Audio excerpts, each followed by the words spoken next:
बच्चों इस वीडियो में most important topics and most important derivation में बताने वाला हूं जो कि इस साल के सीबीएसई बोर्ड एग्जाम में फिजिक्स में आना ही आना है।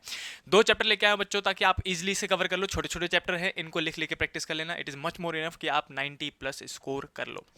देखो बच्चों, अगर आप तक आपने अभी तक आपने कुछ भी नहीं पढ़ाई करा तब भी घबराना मत। मैंने पूरा प्लेलिस्ट बना रखा है एलसी विज्ञान के चैनल पे जो कि इस साल बोर्ड एग्जाम के लिए बहुत इंपॉर्टेंट है, तो उनको देख देख के एक एक करके सारे टॉपिक कंप्लीट करते चलना।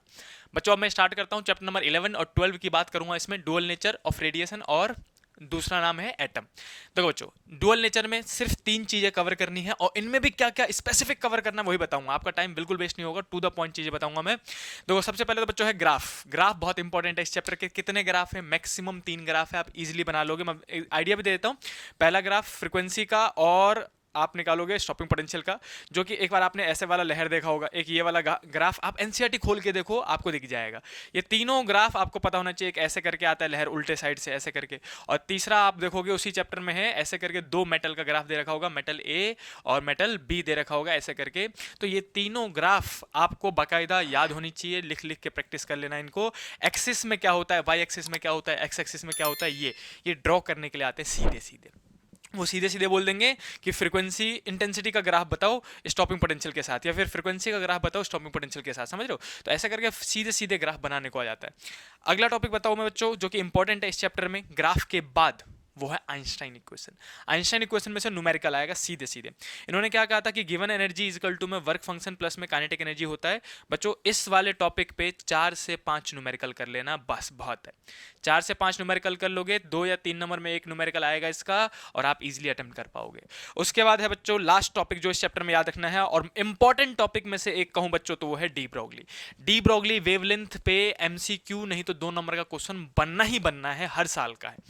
मैं फिर से बता रहा हूं बच्चों, ग्राफ, आइंस्टाइन इक्वेशन और डी ब्रोगली के सिर्फ फॉर्मूले, सिर्फ और सिर्फ फॉर्मूले याद करने और कुछ नहीं। इनके फॉर्मूले कौन कौन से हैं? लेमडा इजकल टू में एच अपॉन में पी, लेमडा इजकल टू में एच अपॉन में एम वी। अगर लीनियर मोमेंटम दिया तो एच यानी कि प्लैंक कांस्टेंट अपॉन में लीनियर मोमेंटम कर दो। वेलोसिटी दे रखा है, मास दे रखा है, तो एच अपॉन में एम वी लगा दो। इसी का बहुत फेमस फॉर्मूला है एच अपॉन में अंडर रूट 2 एम के ई, काइनेटिक एनर्जी वाला। अगर ये काइनेटिक एनर्जी दे रखा है तो ये लगा दो। नहीं तो एक फॉर्मूला तो मैं पक्का कहूंगा रट के जाना, वोल्टेज वाला, जो कि है 1.227 अपॉन में रूट का वोल्टेज। वोल्टेज है बच्चों, ये वोल्टेज है नीचे में और नैनोमीटर में आता है ये फॉर्मूला एमसीक्यू में बहुत ज्यादा इंपॉर्टेंट है। मैं पहले बता रहा हूं बच्चों, ये रट के जाना। सीधे सीधे वोल्टेज देंगे, बोलेंगे वोल्टेज 60 डिग्री बताओ वेवलेंथ कितनी होगी, तो सीधे सीधे वोल्टेज को 60 डिग्री पुट करो, रूट में निकालो और डिवाइड करके आंसर निकाल दो। तो ये 3 मेजर टॉपिक थे, और इनके अलावा सच बताऊं कोई टाइम वेस्ट करने की जरूरत नहीं है। एनसीईआरटी से करना दोनों चैप्टर को, और बाहर जाने की जरूरत नहीं है। ज्यादा से ज्यादा पीवाईक्यू सॉल्व कर लेना ताकि आपको अंदाजा लग जाए। ग्राफ, आइंस्टाइन इक्वेशन और तीसरा डी ब्रोगली के फॉर्मूले, इतना आप कर लेते हो मुश्किल से 1 घंटा लगेगा आपको, ये चैप्टर पूरा हाथ में आ जाएगा और अच्छे नंबर स्कोर कर पाओगे। फिर मूव करते हैं चैप्टर नंबर 12 एटम। मैं बताऊं बच्चों सीधे सीधे इस चैप्टर में अगर कुछ इंपॉर्टेंट है तो वो है बोर पोस्टुलेट। एक क्वेश्चन आएगा 3 नंबर में, बोर पोस्टुलेट आना ही आना है। सबसे ज्यादा इंपॉर्टेंट पार्ट है ये इस चैप्टर का।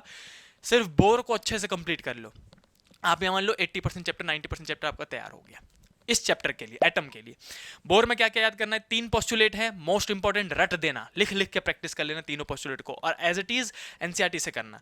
अगर आपको नहीं पता, नोट नहीं है, तो आप मुझे कमेंट करो, मैं आपको नोट्स अवेलेबल करवा दूंगा बच्चों। पोस्टुलेट पहला याद करना है, 3 पोस्टुलेट है। दूसरा है फॉर्मूला। फॉर्मूला इस पे न्यूमेरिकल आ सकता है भाई साहब। किस किस का फॉर्मूला याद करना है? रेडियस का, वेलोसिटी का और एनर्जी का for nth orbit, nth orbit के लिए। बच्चों nth ऑर्बिट के लिए बोर साहब ने पोस्टुलेट दिए थे। अगर आपने नहीं किया है तो मेरे पास, मैंने ऑलरेडी वीडियो बना रखे हैं, और भी कहोगे तो मैं वीडियो बना के एक्सप्लेन कर दूंगा कि किस किस टाइप के क्वेश्चन आ सकते हैं, कौन कौन से क्वेश्चन पूछे गए हैं। Just comment it out. तो बच्चों आपको 2 चीजें रखना है, बोर पोस्टुलेट और formula of bore for nth orbit. ठीक, ये आपने कंप्लीट कर लिया। 70 to 80% 90% चैप्टर आपका ऐसे कंप्लीट हो जाता है। उसके बाद अगर आप सिक्योरिटी लेना चाहते हो बच्चों कि भैया और बता दो सर, और बता दो क्या करना चाहिए इसमें, तो मैं आपको बताऊं सिर्फ ये छोटा सा रदरफोर्ड का एक्सपेरिमेंट पढ़ लेना बच्चों। रीड करने वाली बात है, कहानी है, रीड करते ही आपको समझ में आ जाएगा क्या कहना चाह रहा है। डिस्टेंस ऑफ क्लोजेस्ट अप्रोच एक बार देख लेना बच्चों कैसे निकालते हैं। कंक्लूजन क्या था रदरफोर्ड का, और ड्रॉबैक क्या फंसा था रदरफोर्ड का, ये भी एक बार देख लेना। जस्ट रीड करोगे, आपके दिमाग में हमेशा के लिए प्रिंट हो जाएगा। और इंपैक्ट पैरामीटर क्या होता है, एनसीईआरटी की लाइन है बच्चों, एनसीईआरटी की लाइन है। दूसरा ये तीसरा पेज लेफ्ट साइड छपा हुआ है, आप आराम से देख के उसको अंडरस्टैंड कर सकते हो। तो मैं हट जाता हूं, चाहो तो आप जल्दी से इसका स्क्रीनशॉट ले लो। बच्चों अगर आपने अभी तक कुछ भी नहीं पढ़ा है तब भी आपको मैं इंपॉर्टेंट टॉपिक की जो सीरीज बता रहा हूं जो कि एलसी विज्ञान पे अपलोड है, एक एक करके सारी वीडियो देखो, अपने दोस्तों को भी शेयर करो बच्चों। और जितना टॉपिक बताया जा रहा है लिख लिख के प्रैक्टिस करना, मैं बार बार हर वीडियो में यही कहता हूँ बच्चों, क्योंकि आप जब लिख के प्रैक्टिस करते हो तो बहुत लंबा याद रहेगा और ईजिली कॉन्सेप्ट ग्रैस्प हो जाएगा और आपके बहुत अच्छे नंबर आएंगे। तो चलिए बच्चों, मिलते हैं नेक्स्ट वीडियो में। सीरीज में मैं आपको सारे इंपॉर्टेंट टॉपिक, इंपॉर्टेंट डेरिवेशन बता रहा हूँ, और अपने दोस्तों के साथ शेयर करते रहना, चैनल को सब्सक्राइब करना, और मिलते हैं नेक्स्ट वीडियो में। तब तक के लिए बाय बाय।